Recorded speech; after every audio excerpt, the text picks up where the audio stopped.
Çfarë më tha Mirjeta, dhimbja më e madhe nuk ka që vdekja e djalit, por çfarë më ndodhi me shkëlqimin pas vdekjes së djalit. Dhimën ja kam dhënë, mas vdekjes së djalit e kam marrë në krah. Se ka mundsi një burr të lajë gjumë, të dajë shitmi për vite nga puna, nga restoranti qytetar, nuk do të më flej shumë, thoshta lau, mas tani flej shumë. Si ka mundsi unë pas kam qenë kaq i keq.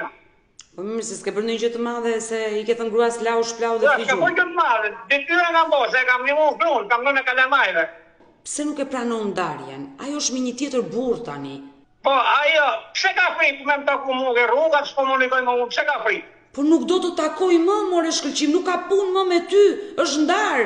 Dikur ke qenë burri i saj, sot nuk je më burri i saj. Sot je një i panjohur për të. Atëta, duhet më gjikosh, se unë jam 50 vjeç, një 20 vjeç, po s'mund ta marr, një post 20 vjeç. Se fëmia ime, është mbesa ime. Po mirë mo.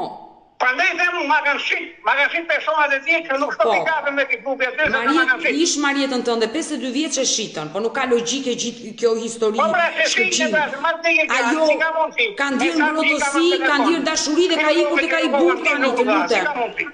Jo, po ka shumë mundësi. Pa burr ishte, e ndari ishte, do gjente një burr tjetër. Ka shumë mundësi, si s'ka mundësi. Si të duket habiti.